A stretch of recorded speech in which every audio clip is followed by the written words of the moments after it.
جنت کے اندر آپ اور میں جب بڑا تعجب کریں گے، جنت کے حور و غلمان کو دیکھ کر بڑا تعجب کریں گے، جنت کی بناوٹ کو دیکھ کر بڑا تعجب کریں گے، جنت کے سنگار کو دیکھ کر بڑا تعجب کریں گے، جنت کی مٹی کو جو مشک اور عنبر کی ہے اسے دیکھ کر بڑا تعجب کریں گے، جنت کی نہروں کو دیکھیں گے جس میں پتھر مرجان اور یاقوت کے ہوں گے، اور جنت کی آسائش کو دیکھ کر، جنت کے تختوں کو دیکھ کر، سونے چاندی سے بنے ہوئے محلات کو دیکھ کر، بے جوڑ موتی سے بنے ہوئے گھروں کو دیکھ کر، جنت کے باغات کو دیکھ کر، اس کے ثمرات کو دیکھ کر، اس کے میوہ جات کو دیکھ کر، جنت کی زبانی کو دیکھ کر، جنت کے لباس کو دیکھ کر، جنت کے پوشاک کو دیکھ کر، جنت کے حسن کو دیکھ کر، جنت کی بہاروں کو دیکھ کر، جنت کے اندر شفاف اور میٹھے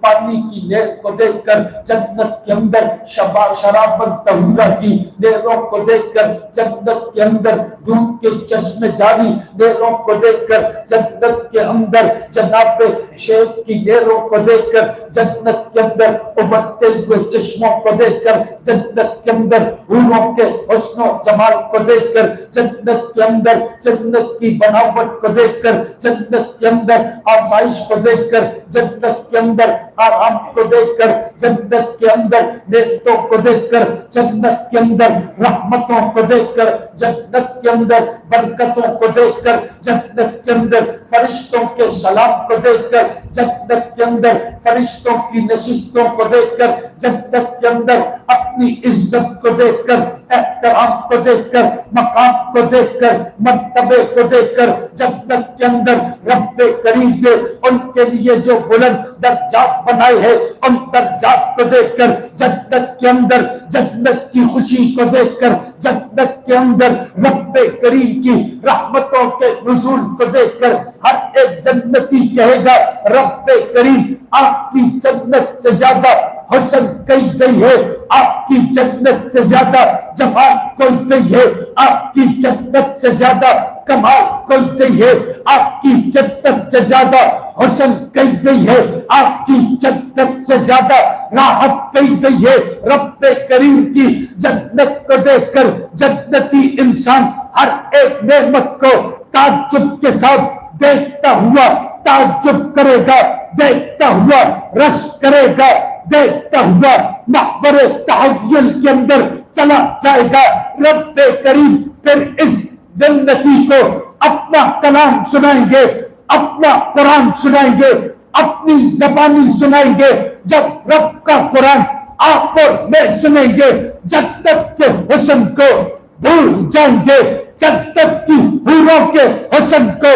بھول جائیں گے، جنت کی بناوٹ کو بھول جائیں گے، جنت کے حسن کو بھول جائیں گے، جنت کی آرائش کو بھول جائیں گے، جنت کی آسائش کو بھول جائیں گے۔ جنہوں نے آج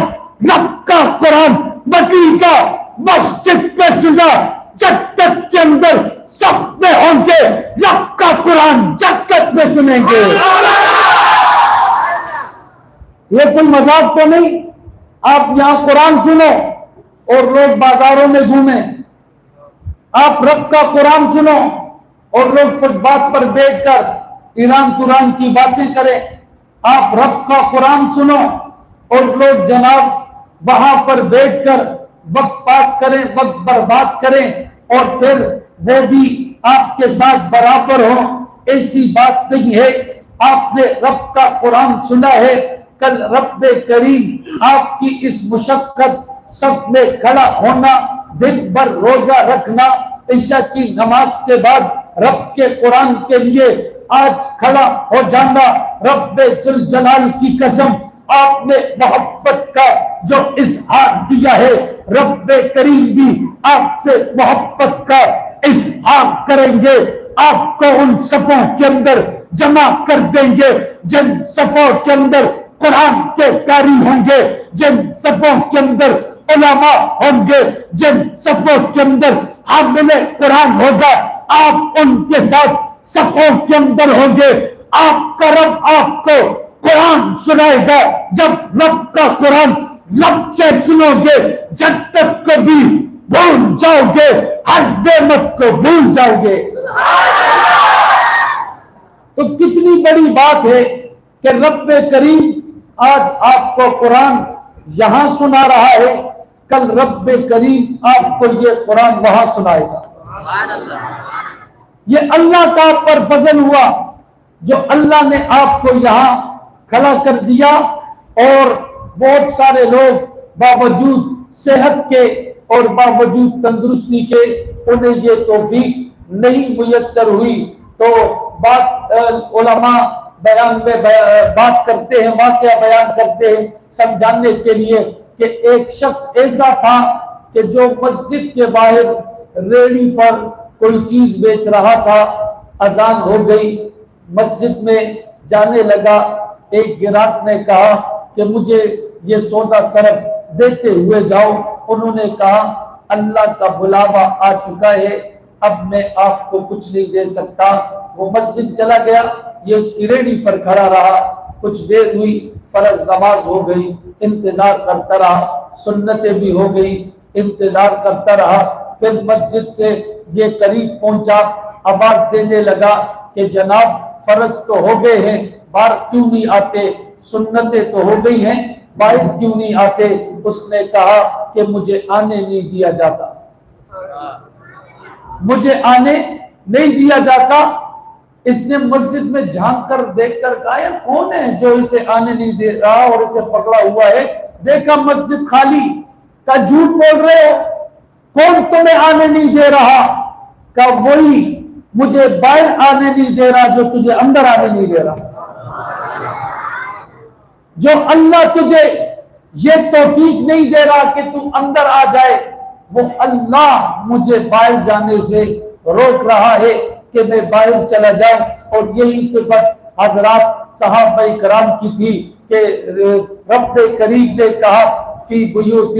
اذن اللہ ان ترفع، کہ اس گھر کے اندر ایسے لوگ ہیں جو اللہ کا ذکر کرتے ہیں اور اس کی بنیادوں کو، مسجدوں کو بلند کرتے ہیں۔ رجال لا تلہیہم، وہ ایسے لوگ ہیں کہ جن کو ان کی تجارت سے اور ان کی عبادت ان کے نماز کے اندر خلل پیدا نہیں کرتی۔ رب کریم نے صحابہ کرام کی صفت یہ بیان کی ہے کہ جب آزاد ہو جاتی تھی تو صحابہ کرام دنیا سے بیگانے ہو کر اللہ کی طرف چل پڑتے تھے۔ میں نے عرض یہ کیا کہ جناب من آپ کو اللہ نے اپنے پاس بلایا، اپنے گھر کے اندر بلایا، اپنا قرآن آپ کو سنایا اور ختم قرآن آپ لوگوں سے کرایا، یہ اس لیے کرایا کہ اللہ آپ سے محبت کر رہا ہے، یہ اس لیے کرایا کہ کل آپ کو رب کریم نے آپ کو سب میں کھڑا کرنا ہے اور اپنا قرآن سنانا ہے، یہ اس لیے کیا کہ رب کریم آپ کو جنت کے ماحول کے اندر اپنی کتاب سنانے کے لیے آج آپ لوگوں کو یہاں پر جمع کر دیا ہے۔ گرامی قدر حاضرین اور سامعین، یہ رب کریم کا کلام ہے جسے قرآن کریم کہا جاتا ہے، اور جس دل کے اندر یہ قرآن کریم ہوتا ہے اور جس جگہ پر یہ قرآن کریم اور اس کی تلاوت ہوتی ہے، میرے نبی نے کہا اللہ اتنی توجہ کسی کو نہیں دیتا جتنی توجہ قرآن کے پڑھنے والوں کو دیتا ہے۔ آج آپ لوگ جو قرآن کریم کا ختم کر رہے ہو، مسلسل اللہ کی توجہ آپ کے اوپر تھی، اللہ کی رحمتیں آپ کے اوپر تھی، اللہ کی نظر کرم آپ کے اوپر تھی، اس کے رحمت کا سایہ آپ کے اوپر تھا۔ رب کریم اپنے کلام کی طرف جتنی توجہ کرتا ہے اتنی توجہ وہ کسی کی طرف نہیں کرتا، بل ہوا قرآن مجید فی لوح محفوظ، رب کریم نے لوح محفوظ میں قرآن کریم کو لکھ دیا ہے، اور پاک پیغمبر نے کہا کہ لوح محفوظ پر رب کریم 360 مرتبہ ہر دن نگاہ ڈالتا ہے۔ اس لوح محفوظ میں جو قرآن لکھا گیا ہے اس پر رب کریم ہر دن کے اندر 360 مرتبہ رحمت کی نگاہ ڈالے۔ پھر جنہوں نے قرآن کریم تراویح کے اندر ہر رات کو قرآن پڑھا ہے، ہر رات کو قرآن سنا ہے، ان کے دلوں پر بھی میرے رب کی رحمت ہے، ان کے دلوں پر بھی میرے رب کی رحمت کی نگاہیں ہیں۔ اللہ رب العالمین کی رحمت کی نگاہیں آپ کے دلوں پر بھی ہے، کیونکہ آپ نے اللہ کا کلام سنا ہے۔ گرامی قدر قرآن کریم بڑی وفا والی کتاب ہے، آپ نے اس سے وفا کی ہے، آپ نے یہ قرآن کریم سنا ہے اور اہتمام کے ساتھ آپ کھڑے ہو، اور آپ نے تو ایک ختم کیا ہوگا، 2 ختم کیے ہوں گے، جس کی عمر 60 70 80 سال ہو انہوں نے 50 ختم کیے ہوں گے۔ تاریخ اسلام کے اندر علامہ ابو بکر ابن عیاش شیخ الاسلام رحمت اللہ علیہ تعالی موت کا وقت قریب ہے، آپ کے سر کے اوپر آپ کے سرانے آپ کی بیٹی تھی جن کی آنکھوں سے آنسو جاری تھے۔ علامہ ابو بکر ابن عیاش نے اپنی بیٹی کی طرف دیکھ کر کہا کہ میری بیٹی رو کیوں رہی ہو؟ بیٹی نے کہا ابا جان آخری وقت ہے، آگے قبر کی تنہائی ہے، آخری وقت ہے، آگے محشر کی سختی ہے، آخری وقت ہے، آگے میزان کی گھبراہٹ ہے، آخری وقت ہے، پولیس رات سے گزرتا ہے، مجھے وہ تمام کے تمام مناظر یاد آ رہے ہیں۔ علامہ ابو بکر ابن عیاش کی بیٹی تھی، وہ بھی اللہ کی ولیہ تھی، وہ بھی قرآن کی قاریہ تھی، وہ بھی قرآن کریم کی حاملہ تھی۔ اس نے قرآن کریم کے اس واقعے کو اور قرآن کریم کی اس مناسبت کو ذکر کرتے ہوئے کہا کہ ابا جان آگے تنہائی کا عالم آنے والا ہے، اس تنہائی کے عالم کے اندر آپ کیا کرو گے؟ مجھے آپ کی قبر کی فکر کھا رہی ہے، محشر کی فکر کھا رہی ہے، میزان کی فکر کھا رہی ہے، نام اعمال کی فکر کھا رہی ہے، پولیس رات سے گزرنے کی فکر کھا رہی ہے۔ علامہ ابو بکر ابن عیاش نے اپنی بیٹی سے کہا بیٹی میرے موت کے اوپر غم نہ کرنا، تیرے باپ نے اپنی زندگی کے اندر قرآن سے وفا کی ہے، تیرے باپ نے گھر کے اس کونے میں قرآن کریم کے 24,000 ختم کیے ہیں۔ کتنے ختم؟ کتنے ہزار کی؟ 24,000 ختم کا بیٹی میں نے کیے ہیں۔ میں نے زندگی بھر قرآن سے وفا کی ہے،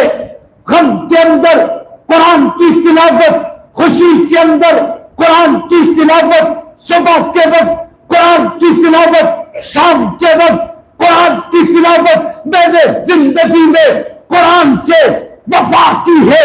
قبر میں قرآن مجھ سے وفا کرے گا، محشر کے اندر وفا کرے گا، پولیس رات پہ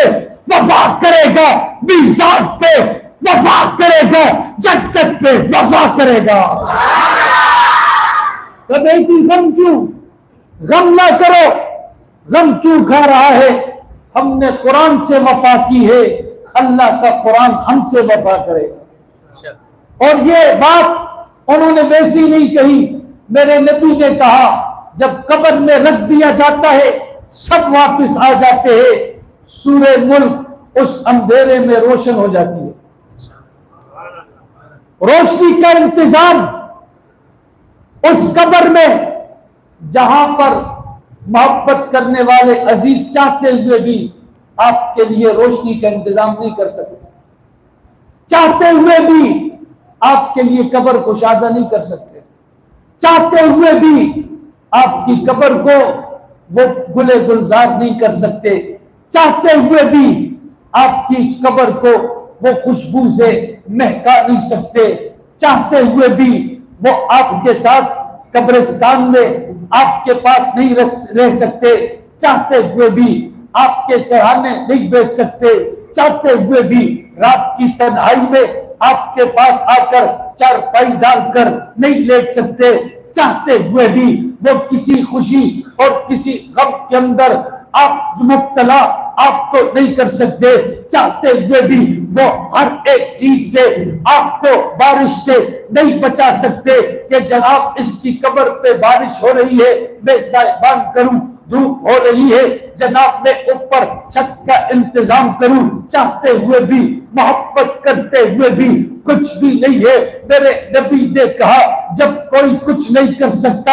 ایسے وقت کے اندر جب آپ اور میں تنہا ہوں گے، سورہ ملک روشن بن کے آئے گی۔ جب آپ تنہا ہوں گے، سورہ ملک آپ کا ساتھ نبھائے گی۔ جب آپ تنہا ہوں گے، سورہ ملک آپ کی قبر کو کشادہ کر دے گی، آپ کی قبر کو گلے گلزار کر دے گی، آپ کی قبر کو مہکا دے گی۔ آج تراویح میں قرآن کے ساتھ آپ نے وفا کی ہے، قبر میں قرآن آپ کے ساتھ وفا کرے گا، آپ کے ساتھ ایسی وفا ہوگی جنت تک پہنچا دے گا، درجات پر چڑھا دے گا۔ یہ قرآن کی وفا آپ کے ساتھ ہے۔ اور میرے نبی نے کہا کہ قرآن ایسا سفارش کرنے والا ہے جس کی سفارش رب رد نہیں کرتا۔ اللہ کا کلام ہے نا، اللہ کی صفت ہے، اللہ کا علم ہے یہ۔ اور قرآن ایسا مخالف ہے جس کے خلاف کھڑا ہو جائے اس کی نمازیں پھر اسے نہیں بچا سکتی، جس کے خلاف کھڑا ہو جائے اس کی عبادت پھر اسے نہیں بچا سکتی۔ اس لیے گرامی قدر حاضرین اور سامعین، قرآن کریم کے ساتھ آپ کی یہ جو محبت کا انداز ہے، محبت کے انداز کو آپ نے اسی طرح جاری اور ساری رکھنا ہے۔ اور قرآن کریم میرے اور آپ کا ختم تو بڑا آسان تھا، وہ الحمدللہ 25 شبوں کے اندر ہو گیا ہے۔ اور بہت سارے لوگ ایسے ہیں جناب وہ قرآن کریم پڑھتے ہیں اور ایک دن میں یا 3 دن میں ختم کر دیتے ہیں، ایک ہفتے میں ختم کر دیتے ہیں، رمضان المبارک کے اندر 10 ختم کر دیتے ہیں۔ تاریخ کے اندر ایسا شخص بھی گزرا ہے جسے امام غزالی کہتے ہیں۔ امام غزالی نے کہا میں نے ایک قرآن کا ختم شروع کیا ہے، 32 سال ہو گئے ابھی تک پورا نہیں ہوا۔ اللہ، 32 سال ہو گئے ابھی تک وہ ختم پورا نہیں ہوا، 32 سال ہو گئے۔ عجیب بات یہ ہے کہ میں فجر کی اپنی مسجد میں فجر کی اذان کے بعد 15 منٹ کا وقفہ ہم نے نماز میں رکھا ہے۔ اس 15 منٹ کے وقفے میں میں درس قرآن دیتا ہوں۔ جیسے ہی وہ 15 منٹ کا وقت پورا ہو جاتا ہے تو صفیں کھڑی کر دیتے ہیں۔ یہ بیچ میں جو گیپ ہے ہم کہتے ہیں چلو لوگ مسجد میں آئیں، بہت سارے لوگ اس انتظار میں ہوتے ہیں چلو ابھی تو 15 منٹ باقی ہیں، وہ کرتے کرتے فجر کی نماز بھی بیچاروں سے رہ جاتی ہے۔ اور بہت سارے ایسے ہیں وہ کہتے ہیں کہ جناب ابھی تو 15 منٹ ہیں، مسجد میں جا کر کیا کریں گے، چلو آہستہ آہستہ جاتے ہیں۔ تو الحمدللہ میں نے جو یہ ترتیب 2-3 سالوں سے شروع کی ہوئی ہے تو الحمدللہ اذان کے ساتھ ہی مسجد کی 2-3 صفیں تو بھر جاتی ہیں، اور ایسا لگتا ہے جیسے کہ جماعت ہو رہی ہے، کیونکہ لوگ اذان کے الفاظ شروع ہونے کے ساتھ گھروں سے نکل جاتے ہیں، اذان ختم ہوتی ہے مسجد پہنچ جاتے ہیں اور نماز اپنی سنتیں پڑھتے ہیں، یوں منظر ہوتا ہے جیسے کہ جماعت کی نماز کھڑی ہے۔ تو سنتیں پڑھ کر میں فوراً درس کے لیے بیٹھ جاتا ہوں۔ تو آج 25واں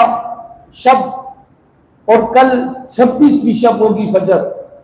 26ویں شب، یعنی کل 25واں روزہ ہوگا اور 26ویں شب ہوگی۔ یہ 25 دن ہو گئے میں مسلسل درس دے رہا ہوں، ابھی تک ہم سورہ فاتحہ سے باہر نہیں نکلے، ابھی تک ہم سورہ فاتحہ سے باہر۔ وہ بھی بہت ساری چیزیں میں بیچ میں سے جو علمی بیس ہوتی ہے، جو علماء کے لائق ہوتی ہے، ان کے سمجھ اور ان کے علمیت کے مطابق ہوتی ہے، ان بیسوں کو میں بیچ میں سے کاٹ دیتا ہوں۔ تو جناب من امام غزالی نے واقعی کہا تھا میں نے ایک ختم شروع کیا ہے، یہ قرآن اللہ کا کیسا سمندر ہے، 32 سال ہو گئے ہیں میں اس سمندر میں غوطے لگا رہا ہوں، میں موتی چن رہا ہوں، میں 32 سال ہو گئے ہیں میں اللہ کے کلام کے اس سمندر کے اندر ہیرے جواہرات کو جمع کر رہا ہوں، 32 سال ہو گئے ہیں میں قرآن کریم کے موتی جمع کر رہا ہوں، میری عمر ختم ہونے کو ہے، میرا علم ختم ہونے کو ہے، میری عمر جواب دینے کو ہے، میری نظر جواب دینے کو ہے، میرا وجود جواب دینے کو ہے، میں قبر کے دہانے تک پہنچ چکا ہوں، لیکن اللہ کے قرآن کے اس سمندر کے موتی ابھی تک مکمل نہیں ہوئے۔ میری زندگی تمام ہونے کو ہے، لیکن قرآن کے اس سمندر کے موتی ختم ہونے کا نام نہیں لیتے۔ امام غزالی نے کہا کہ کوئی شخص اپنی تمام کی تمام عمر قرآن پہ خرچ کر دے تب بھی قرآن کا حق ادا نہیں کر سکتا، تب بھی قرآن کا حق ادا نہیں کر سکتا۔ لیکن میرے رب کی کرم نوازی دیکھو، کرم نوازی دیکھو میرے رب کی۔ آپ جب قرآن کریم ختم کرتے ہو، اللہ کے حق ادا نہیں ہو سکتا۔ رب کریم اس قرآن کریم کے ختم پر انبیاء کی خصوصی ملائک کی خصوصی ٹیم کو زمین پر بھیجتا ہے، اور بھیج کر آپ کے ارد گرد آج ملائک ہیں، آپ کی دعا کے ساتھ وہ بھی آمین کہیں گے۔ رب نے بھیجا اس لیے تھا تاکہ قرآن کے پڑھنے والوں کا آج جب ختم ہو تو آپ نے بھی ان کے ساتھ مل کر آمین کہنی ہے، تاکہ میں ان کی دعاؤں کو جلد قبول کروں۔ دوسرے لفظوں میں یوں کہا جائے، اللہ کے بعد فرشتے اترتے آپ اور میری سفارش کے لیے۔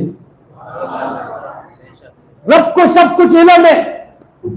سب کچھ اللہ کے علم میں ہے، پھر بھی ختم پر فرشتے اس لیے اترتے ہیں۔ فرشتے کہتے ہیں ربا ہم گواہی دے رہے ہیں، مدینہ مسجد میں آج ختم قرآن تھا، ربا ہم تو معصوم ہیں، ہم تو جھوٹ سے پاک ہیں، ہم تو گناہوں سے پاک ہیں، ہم تو اسی طرح گفتگو کے اندر تسنع سے پاک ہے، غلط بیانی سے پاک ہے۔ رب کریم آپ نے تو ہمارے وجود میں جھوٹ رکھا ہی نہیں ہے، آپ نے تو ہمارے وجود میں سچ ہی سچ رکھا ہے۔ رب کریم ہم جب پہنچے تھے تو قرآن کا ختم ہو رہا تھا، آپ آج اس عظیم الشان ختم اور قرآن کریم کی عظمتوں کے مستحق بنے ہو۔ گرامی قدر حاضرین اور سامعین، اللہ رب العالمین آپ کے اور میری اس حاضری کو اپنے دربار کے اندر قبول اور منظور فرمائے۔ آپ حضرات کی محبتوں کو اللہ رب العالمین سلامت رکھے۔ اور یہی وجہ ہے کہ آج میرے 3 بیانات اور تھے، ایک خیر آباد میں، ایک اتحاد ٹون میں، لیکن میں نے ان کو سب کو منع کیا طبیعت کی ناسازگی کی وجہ سے، لیکن چونکہ آپ حضرات کی عقیدت اور محبت نے مجھے پھر مجبور کیا کہ میں آپ حضرات کی ملاقات بھی کروں اور آپ دوستوں کا دیدار بھی کروں، آپ سے گفتگو بھی کروں۔ اللہ رب العالمین آپ حضرات کے خلوص محبت کو قبول فرمائے۔ ہمارے قاری صاحب نے جو پڑھا اللہ اسے بھی قبول فرمائے۔ جو کمی کوتاہی ہم سے ہو چکی، ہم یقیناً کوشش کر سکتے ہیں، لیکن قرآن کا حق تو ادا ہم نہیں کر سکتے۔ اپنی کوشش کے مطابق یا اللہ ہم نے کوشش کی، باقی کمیوں کو آپ کی ذات پورا کرنے والی ہے، اور آپ کی ذات قدر کرنے والی ہے۔ تھوڑے کو زیادہ بنانا آپ کے اختیار کے اندر ہے۔ وما علینا الا البلاغ المبین۔ آمین۔ الحمدللہ رب العالمین والصلاة والسلام علی سائر الانبیاء والمرسلین۔ آمین یا رب العالمین یا ارحم الراحمین۔ ارحم علینا رحمتا واسعة کاملة فی الدنیا والآخرہ۔ یا اللہ آج کی ہماری اس مجلس کو اپنے جناب اور دربار میں قبول اور منظور فرما۔ یا اللہ جن قاری صاحب نے تلاوت کی قبول فرما، جنہوں نے سماعت کی یا اللہ قبول فرما۔ یا اللہ آپ کے قرآن کے سننے میں صفوں کے اندر یا اللہ بزرگ بھی موجود تھے، جوان بھی موجود تھے، بچے بھی موجود تھے۔ یا اللہ ہمارے ہاں یا اللہ ہمارے اختیار میں کوشش کرنا ہے، تھوڑی سی کوشش، چھوٹی سی کوشش یا اللہ کمزور سی کوشش ہم نے آپ کے قرآن کی محبت میں کی ہے۔ یا اللہ اسے قبول فرما، یا اللہ اسے قبول فرما۔ اس ذرے کو یا اللہ صحراؤں سے بھی زیادہ مقبولیت عطا فرما، ہمارے اس قطرے والے عمل کو یا اللہ دریاؤں اور سمندر سے بھی زیادہ وسعت عطا فرما، یا اللہ ہمارے اس چھوٹے سے عمل کو اپنی جناب کے اندر قابل مقبولیت عطا فرما، قابل مقبولیت عطا فرما۔ یا اللہ قرآن کی محفل اور مجلس سے یا اللہ فرشتوں کا نزول ہوتا ہے، آپ کی رحمتوں کا نزول ہوتا ہے، یا اللہ ہمیں بھی عطا فرما، یا اللہ ہمیں بھی عطا فرما۔ یا اللہ آپ کی جناب سے اگر قطرہ بھی مل گیا یا اللہ ہمارے لیے کافی ہے، ذرہ بھی مل گیا ہمارے لیے کافی ہے، یا اللہ آپ کی رحمتوں سے ذرہ برابر بھی ہمارے مقدر میں آیا، ہماری دنیا بھی بن جائے گی، ہماری آخرت بھی بن جائے گی، یا اللہ ہمیں عطا فرما۔ یا اللہ اس قرآن کی محفل کے اندر تو یا اللہ ان لوگوں کی بھی دعائیں اور بخشش ہو جاتی ہے یا اللہ جو اپنے ذاتی کام کے لیے آئے ہوتے ہیں اور یا اللہ اپنے کسی اور مقصد کے لیے آئے ہوتے ہیں، یا اللہ ان کی بھی آپ دعاؤں کو قبول کرتے ہو، اس محفل کی برکت کی وجہ سے ان کی بھی آپ بخشش کرتے ہو، اس محفل کی بخشش برکت کی وجہ سے یا اللہ ہم تو آپ کے قرآن کے لیے آئے تھے، یا اللہ ہماری بھی مغفرت فرما، ہماری بھی بخشش فرما، ہماری دعاؤں کو بھی قبول فرما۔ یا اللہ حاضرین مجلس میں سے جتنے ہمارے بزرگ ہیں، نوجوان ہیں، بچے موجود ہیں، گھر میں سننے والی ہماری تمام مائیں اور بہنیں ہیں، یا اللہ ان کی تمام نیک جائز حاجات کو پورا فرما، دنیا اور اخروی یا اللہ حاجات کو پورا فرما، یا اللہ دربار کے اندر برکت نصیب فرما، جان و مال اولاد کے اندر برکت نصیب فرما، کام کاروبار کے اندر برکت نصیب فرما، یا اللہ گھریلو اعتبار سے جو پریشان ہے یا اللہ ان کی پریشانیوں کو دور فرما، کاروبار کے اعتبار سے پریشان ہے یا اللہ ان کی پریشانیوں کو دور فرما، قرض اعتبار سے پریشان ہے یا اللہ پریشانیوں کو دور فرما، بیماری کے اعتبار سے پریشان ہے یا اللہ شفاء کاملہ نصیب فرما، یا اللہ اولاد کے اعتبار سے پریشان ہے یا اللہ پریشانیاں دور فرما، یا اللہ رشتوں کے اعتبار سے پریشان ہے یا اللہ پریشانیاں دور فرما، یا اللہ حاضرین مجلس میں سے جن کے چھوٹے بڑے دنیا سے جا چکے ہیں ان کی مغفرت فرما، ان کے درجات کو بلند فرما، عزیز و اقارب میں جو دنیا سے جا چکے ہیں مغفرت فرما، درجات کو بلند فرما، حاضرین مجلس میں سے جو بیمار ہیں شفاء کلی نصیب فرما، عزیز و اقارب میں جو بیمار ہیں، دوستوں میں جو بیمار ہیں، اسپتالوں میں جو مسلمان بیمار ہیں یا اللہ شفاء کلی نصیب فرما، یا اللہ حاضرین مجلس میں سے یا اللہ جو بھی حاجت مند ہے یا اللہ اپنے غیب کے خزانے سے یا اللہ عطا فرما، یا اللہ آپ کے در کے علاوہ در کوئی نہیں ہے، آپ کے در کے علاوہ گھر کوئی نہیں ہے، آپ کی ذات کے علاوہ یا اللہ ذات کوئی نہیں ہے، اے صداؤں کو التجاؤں کو دعاؤں کو سننے والے اللہ ہماری صداؤں التجاؤں کو اپنے دربار کے اندر مقبولیت عطا فرما، اے رب العالمین ہماری حاجات کو پورا فرما، یا اللہ آپ کے خزانوں سے شفا ملتی ہے ہمیں شفا عطا فرما،